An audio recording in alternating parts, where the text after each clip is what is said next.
नमस्कार किसान भाइयों। आज के इस वीडियो में बात करने वाले हैं कि धान के में लागत जो लगने वाला है उसे कम कैसे करते हैं। ए टू जेड आज धान के पूरा रोगों के बारे में बात करेंगे और उसके रोग नियंत्रण के बारे में बात करेंगे। और रोग नियंत्रण के लिए तो आपको इंसेक्टिसाइड और फंगिसाइड जो भी आपको मिलेगा वो कई प्रकार को देखने को मिल जाएगा। लेकिन आज हम युवा किसान जो हमारे साथ जुड़ने वाले हैं उनसे बात करेंगे कि कम से कम खर्चे में हमें अच्छे से अच्छा प्रॉफिट और अच्छा से अच्छा रिजल्ट देखने वाले इंसेक्टिसाइड और दवाइयों के बारे में। तो बने रहिए वीडियो के साथ। आज के इस वीडियो में जुड़ने वाले हैं हमारे पास सूर्य साहू जी, और यह हमारे ग्राम बसिया के सबसे मोस्ट पॉपुलर किसान है जो इनके पास खेती का एक अलग ही अनुभव है और सब्जी वर्ग की खेती में भी इनका टॉप में नाम आता है इस गांव में।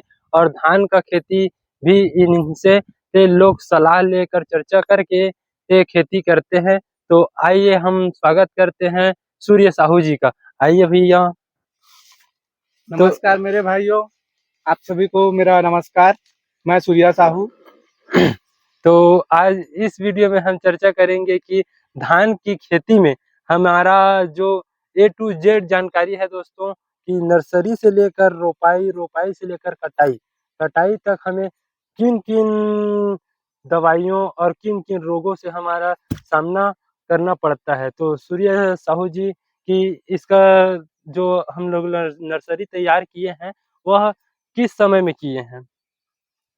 जून से जुलाई, जून से जून 10 जून से 1 जुलाई तक हम किसी भी नर्सरी का अधिकतम उत्पादन लेने के लिए हम उपयोग में ला सकते हैं। हम लोग तो हाइब्रिड का नर्सरी लिए हैं। हाँ, कौन ठीक सा है, बीज है जैसे कि ये हाइब्रिड में? जमुना है, जमुना पान। जमुना पान डीटी, हम्म। धानी का जो डीटी आता है, हाँ। वो दोनों धान को हम लोग यूज करते हैं। उसमें ठीक। उत्पादन ज्यादा होती है।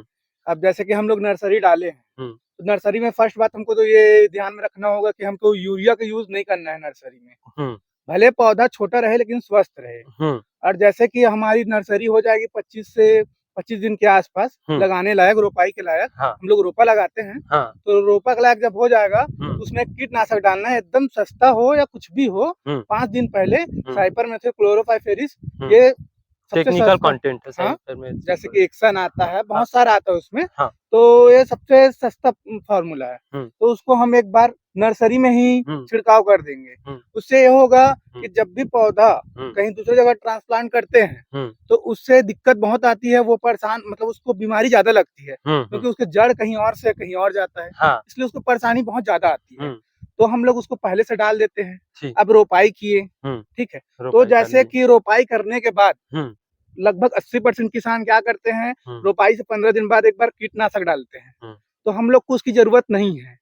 हमको एक बार 10 एकड़ में डालने से अच्छा आधा एकड़ की नर्सरी में डाल देंगे। तो हम लोग का काम आसान हो जाएगा। ठीक। अब दूसरी बात, रोपाई हो गई। अब रही बात खाद की, तो खाद तो सब अपने अपने पसंद से डालते हैं। तो यूरिया, राखड़, पोटास तो ये तो मेन है। रोपाई के टाइम अपन डीएपी डाल दिए। ठीक है। अब जैसे कि हमको इसमें बन न उगे, खरपतवार न उगे, उसके लिए भी दवा आती है। मेरे को याद नहीं आ रही है, लेकिन एक दवा है जिसको डीएपी के साथ मिला के डाल सकते हैं। उससे बहुत कम 80% जो खरपतवार है वो नहीं उगता है, खत्म हो जाता है। जो रहेगा भी वो खत्म हो जाएगा, खत्म हो जाता तो है। उससे हमारे धान को कुछ नुकसान नहीं, देखने को उससे मिलेगा? कोई भी नुकसान नहीं होती। जब उसमें खरपतवार नहीं रहेगी तो उसकी कंसा ज्यादा मिलेगी हमको। हाँ, जो फुटाव है धान का वो अपना जो कल्ले हैं वो ज्यादा मिलेगी। हाँ, तो जिससे हमारा पैदावार भी बढ़ेगा। सबसे बड़ी भूमिका होती है इसकी मौसम की। और जैसे खाद में भूमिका की बात करें तो जिंक हो गया, झाइम हो गया, ये सब तो बहुत जरूरी है आज के दिन में। पहले नहीं लगता था लेकिन अभी बहुत जरूरी है ये सब। अभी स्टार्टिंग से हम लोग सभी किसान लोग उसे यूज कर करके अपनी मिट्टी को वो लायक बना चुके हैं कि हमें ये फर्टिलाइजर का उपयोग करना ही पड़ेगा। नहीं करने से हमारा पैदावार में कमी देखने को मिलेगी। वो तो सही है। अब किसान है, उत्पादन चाहिए, तभी तो घर चलेगा। ठीक बिल्कुल। तो मैं आपसे यह पूछने वाला हूँ कि इसमें कौन कौन से रोग लगते हैं और उसके निवारण कौन कौन से हमारे किसान भाइयों, हमारे दर्शक को बताएंगे कि सबसे पहले हमें कौन से रोगों को देखना पड़ेगा और उसका निवारण क्या है?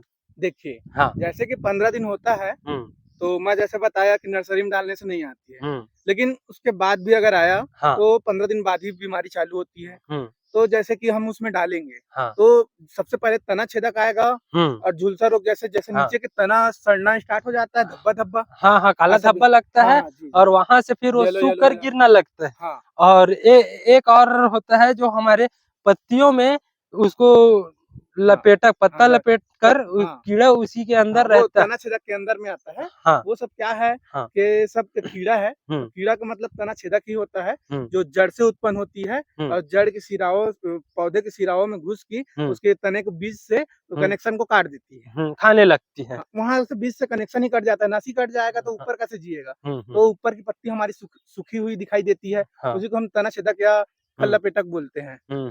अब उसमें डालेंगे जैसे कि वैसे तो नर्सरी में डाले हैं हम लोग में नहीं आए, आप देख सकते हैं। अभी आप कितना बार इसमें स्प्रे कर चुके हैं और क्या क्या खाद इसमें मेंटेन किए हैं? इंसेक्टिसाइड का बात करूं तो सिर्फ फंगस लगा था मेरे में और क्या बोलते हैं कीट का एक हल्का सा छिड़काव किए हैं। अगर किसी किसान भाई के में ज्यादा लग जाए तो साइपरमेथ्रिन जो है उसको ले, वो तो सबसे अच्छा दवा ही है। उसमें एक कोराजन या कुछ भी जैसे कि आधा लीटर में एक कोराजन आएगा, क्या बोलते हैं 100 ml या 50 ml का, उसको मिला के हिला के उसका जो 50 का डोज है उसको 40 करके हम डाल सकते हैं इसमें। इससे लंबे से लंबे टाइम तक कीड़े की शिकायत नहीं आएगी। पंसोप जो आता है वो धान की बालियां जो सूखी हुई दिखाई देती है, आपने देखा होगा जी, वो वही है पंसोप, जिसमें दाने नहीं रहते हैं, बाल तो रहेंगे लेकिन दाने नहीं रहेंगे, सूखा हुआ दिखाई सूखी हुई बाली होती है वो। तो उसके लिए सबसे बड़ी बात तो यह है कि वो अगर तना छेदक का उपाय अच्छे से कर लिए हम तो 80% चांस ये रहती कि ना आए, लेकिन मौसम जब बिगड़ा इधर उधर हुआ तो आ जाता है। तो हम लोग क्या करेंगे, बालियां को अभी हम लोग में नहीं आई है, उससे पहले हमको देखना पड़ेगा। तो 20% जब बालियां हमारे खेतों में दिखाई देगी तो माहो भी लगना स्टार्ट हो जाएगा। माहो का क्या बोलते हैं किसान लोग 2 से 3 बार, उतने में भी अगर नहीं होता 4 बार दवा डालते हैं माहो का। तो उससे अच्छा हमको एक बेहतरीन दवा का चयन करना है और पंसोप के साथ में हमको मिला के और एक कीटनाशक कुछ भी लेके उसका अपन को एक ही साथ ही स्प्रे कर देना है, दोनों को मिक्स बार बार मेहनत करने से अच्छा एक ही बार कीजिए। ठीक जरूरी है। तो क्या है वो अपना आता है पंसोप के लिए जो मैं बताया कि कोई भी कीटनाशक उसमें कोराजन डाल देंगे, वो भी पंसोप का काम करता है, बहुत अच्छा काम करता है।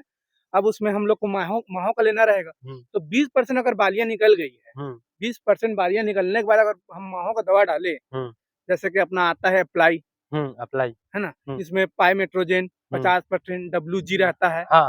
वैसा जो उच्च कोटि का दवा है उसको हम लोग डालेंगे। अगर 20% आया बालियां हम लोग डाल दिए तो लास्ट तक उसको देखना नहीं पड़ेगा, ये गारंटी रहती है।